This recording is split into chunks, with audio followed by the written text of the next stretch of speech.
what's up everybody? It's Larry Lursey. Welcome back to the channel. In today's video, we're going to take a look at how to dodge and burn in Luminar AI. Now, Luminar AI may be more known for its wild effect features like adding skies and making drastic changes to images, but I'm going to show you how to use simple thing like dodge and burn to add impact to your image.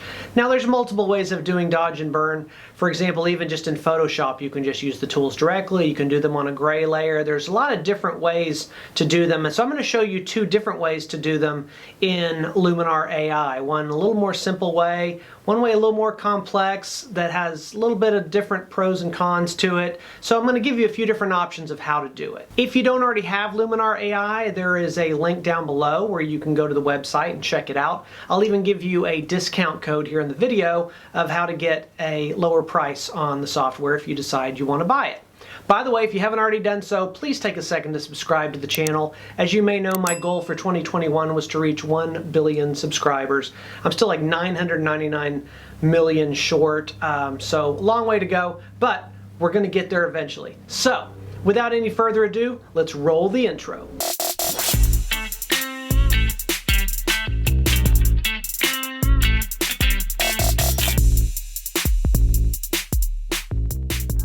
So we'll show you a couple different ways to do it. Let's start with this guy right here. What I always like to do first is do the work on a separate layer. Drag that down, make a copy, and let's just call that DB. Let's do the dodging and burning on a separate one. Just in case we decide we don't like it, it's easy to get rid of it somewhere down the road. So what I'm going to do is I'm going to go in here and jump into Luminar AI. Alright, so here we are in the software. We're going to go to Edit, come down here to Dodge and Burn. And let me talk briefly about the brush. The dodge and burn in Luminar AI is very similar to dodge and burn in Photoshop. So if you're used to that, it won't be as big of a learning curve. You've got your brush here. You can use your bracket keys to make it smaller or larger. And you can hold down the Shift key and use those same brackets, and you will see that the inner circle starts moving. Basically, that is how hard or how soft the brush is. When you come all the way out here, it's a hard brush. As you move it in, it's a softer brush.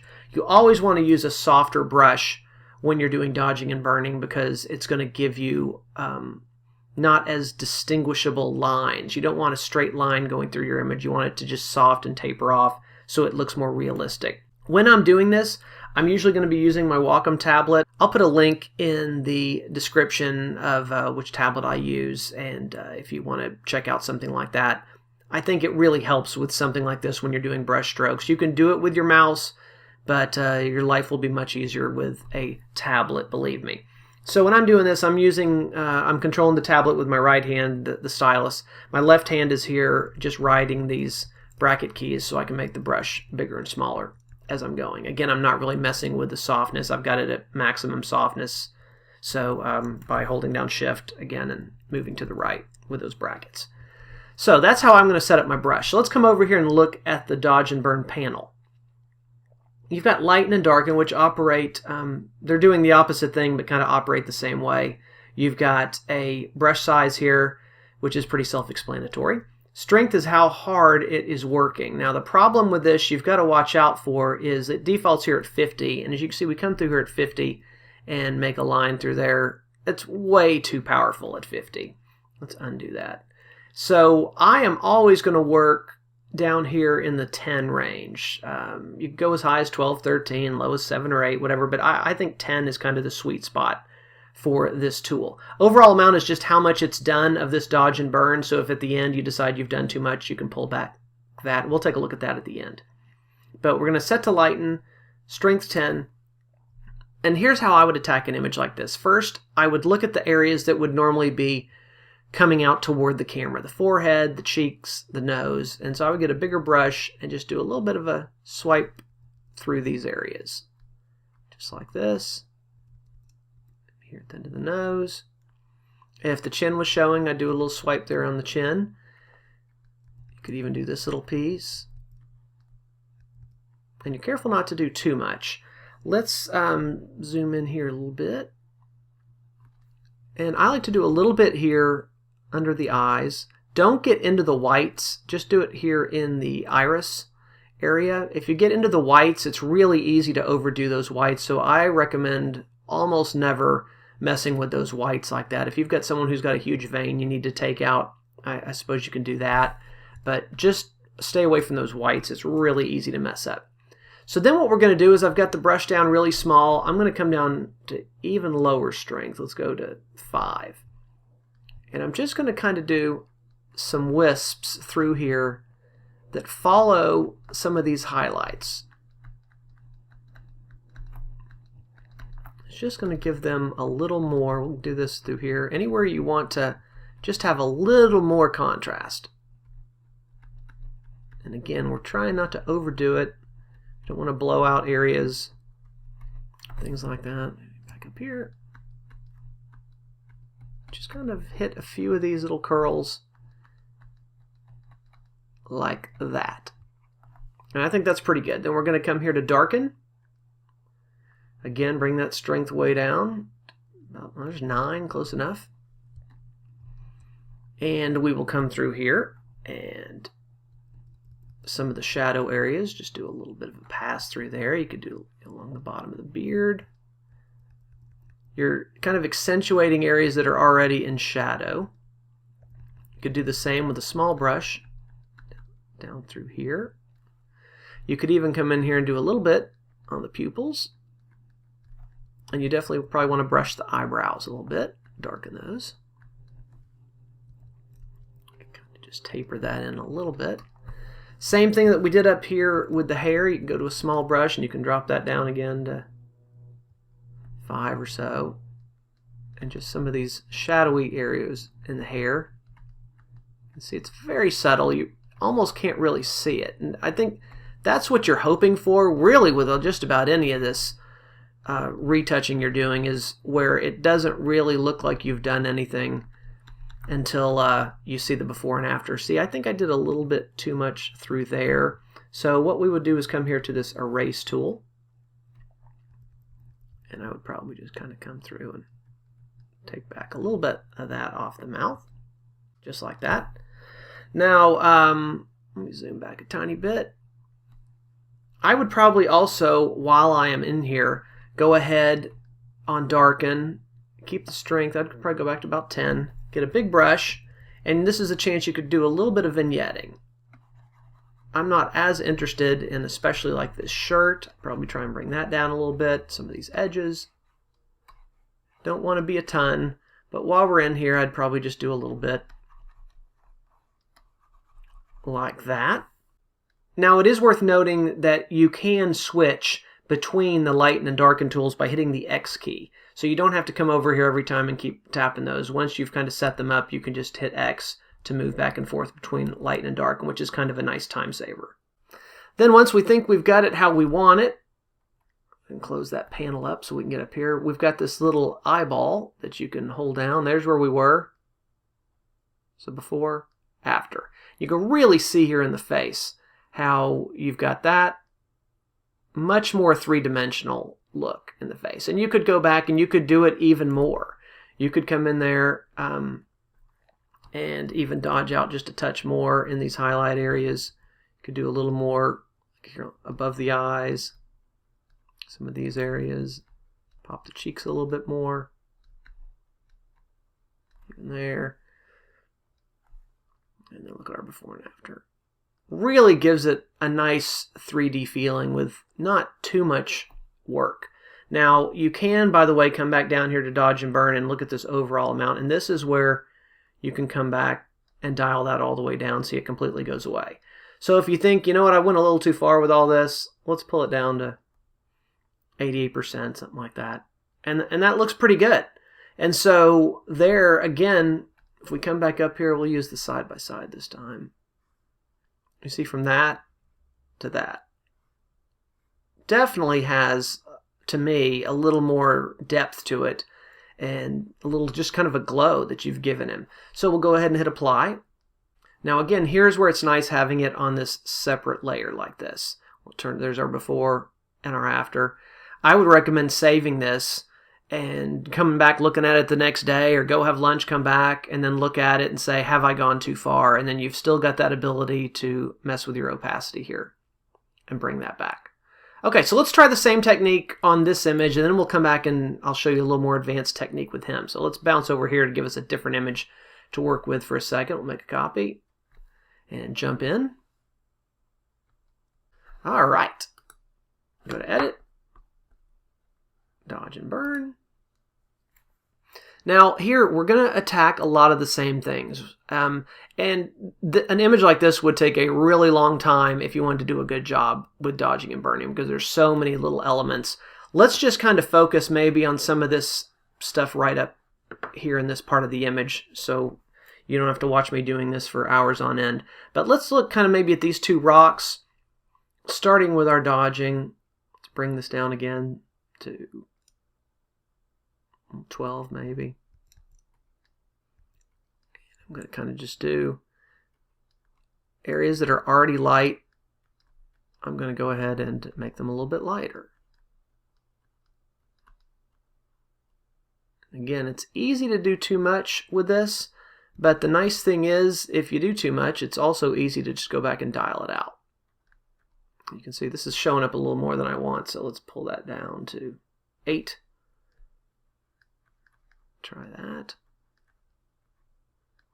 Just kind of playing up these cracks a little bit.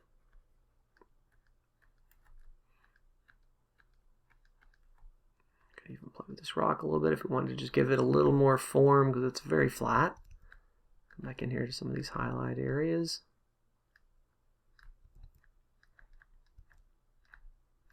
Something like that. Let's go ahead and hit this one real quick. It's not too difficult. You're just kind of looking for the light areas and making them lighter, and making the darker areas darker. I'm pretty happy with that right now. Let's go ahead and switch to darken and come back to the opposite. Come through. Oops, whoa, way too much. See, they tricked me. Pull that strength down to 10. There we go. Actually, I'll go 8. Going through here, you gotta watch that strength. And this is probably a little more than I want, but again, a lot of times when I'm doing this, I will do more than I think it needs, and then go back and play with that adjustment at the end, that overall amount that we looked at, because it's so easy to go in and just pull it back afterwards. So I'll try and, while I'm in my groove here, just get as much coloring done as I can. Make this darker over here. And again, what's going to separate a really good dodge and burn from a mediocre one is how much time you spend doing this. Because it's really easy just to say, you know, this rock, one swipe on the light, one swipe along in the bottom on the dark, and technically you've done it, but if you take time to go through and do it in several smaller passes, it'll just give it a much more realistic look. So there you go. We've done a bunch of them on here, and as you're looking at it, it doesn't look like we've done too terribly much to this image. But if we go up here and let's look at the before and after, and again, we're just kind of focusing on this area down here. There's the before, there's the after. And you can see definitely in the water we can see it, and the rocks just have a little more three-dimensional feel to them, and it's a little much. I think I probably did a little too much to it, so I would probably go back in there and pull down this overall amount maybe to 75%, if that works better. And you can just see there's the before and the after. And if you'll take the time to go through and really do this all through the image, you'll see that extra little spark we're getting all over your image, and it really can give it a lot more impact. Especially, I love it when we're doing on a separate layer like we did, so I've got the ability of repairing things back to how they were if I go too far. But that's basically how you would do it on an image like this. Go ahead and hit apply. So let's jump back to this guy, and I'm going to show you kind of another way of getting that same effect. Let's just turn this off, make another copy of this one. And what we're going to do this time is play around with lightening an image and darkening an image, and then kind of masking the things back in. So let me show you how this works. Let's jump back in to AI. Okay, so this time we're going to handle things a little bit differently. We're going to come in here under Edit, And we're going to come here to the little brush for local masking. And what local masking does is it puts these kind of layers on top. It's Luminar's kind of version of layers. It's going to put these different layers on top of the image that we can mask in and out of the image. And how that'll work is you hit Add, go to a basic adjustment, and then what we're going to do is we're going to lighten the image. So we're going to look at, say, just this forehead area and say, you know, how bright would we like that to be? And so you would move this up a little bit on your exposure. You don't want to go too far where it blows out like that, but just enough that you're getting a lighter area. And we can stop here at about 0.43. It's probably good. You could bump the contrast just a touch if you wanted.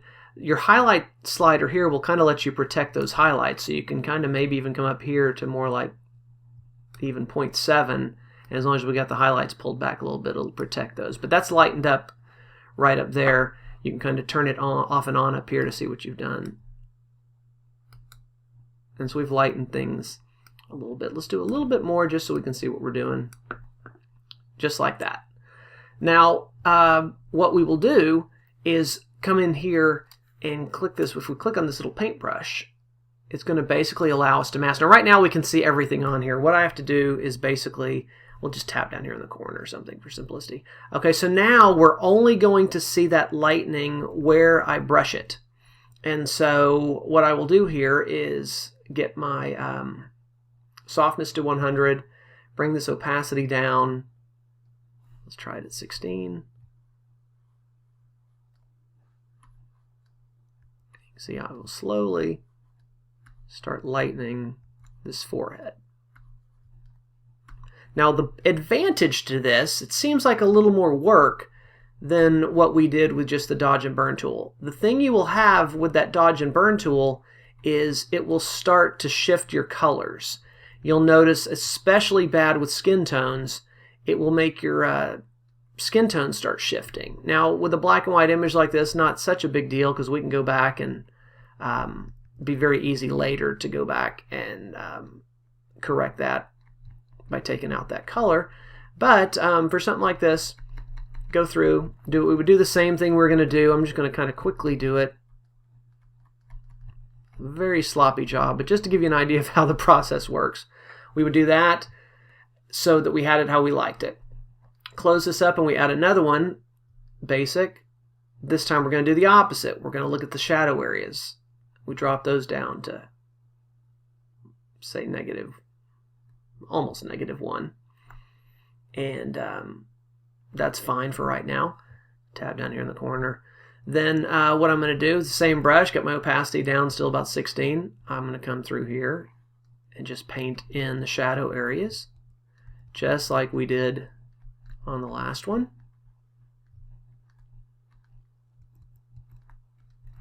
Could even do the stuff we did down here where we burned in some of this.